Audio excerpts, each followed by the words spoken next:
আপনি খুশি কিনা? যাবজ্জীবন জেল হয়েছে, হ্যাঁ। পুলিশে যে বললে কি আপনি কি চাইছেন এদের? হ্যাঁ, আমি ফাঁসি চাই, বলে দেন। আমি ফাঁসি চাইছি। আমার ছেলে স্বামীকে হত্যা করবে, এমন করে কেটেছে, ছেলেকে তো একবারে খাসি কাটা করে কেটেছে।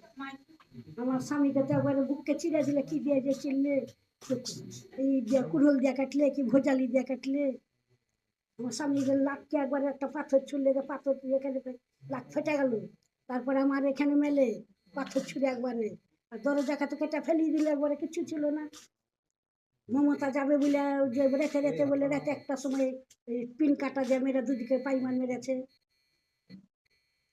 আপনি ফাঁসি চান, আইনি লড়াই হবে, আমরা আপনার সঙ্গে আছি। মা, আপনার প্রেশার কাল থেকে হাই, আপনি ভালো করে। একটা প্রশ্ন করা যাবে? কেন পুলিশ ওনাকে একটা প্রশ্ন করা যাবে? প্রশ্ন করা যাবে ওনাকে? ওনাকে একটু প্রশ্ন করা যাবে?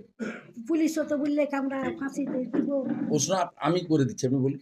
বলছিলাম যে এই যে মমতা বন্দ্যোপাধ্যায়ের ভূমিকা নিয়ে কিভাবে দেখছেন আপনারা? কি মমতা বন্দ্যোপাধ্যায় এই রাজ্যে যেভাবে সরকার চালাচ্ছেন বা আপনাদের উপর যে আক্রমণ, সেটাকে কি আপনারা কিভাবে দেখছেন? কই আমাদের তো পাশে যে দাঁড়ায়নি মমতা। পুলিশের ভূমিকা নিয়ে বলুন, উনি এখন পুলিশ আসলে- মন্ত্রী, তো পুলিশের ভূমিকায় আপনি সন্তুষ্ট কি সন্তুষ্ট না বলুন? না, ওরা ফাঁসি চাই করতে বললে যাবো না, এখন কি হয়েছে। আমরা বাড়িতে গিয়ে ওরা বলে তো- এসেছিল ফাঁসি হ্যাঁ দিবে, হ্যাঁ? হ্যাঁ বলেছে ফাঁসি দিয়ে দেবে, আমরা দেবো। ওনার পুলিশ আধিকারিকরা বাড়িতে গিয়ে বলে এসেছিল ফাঁসি দেবো,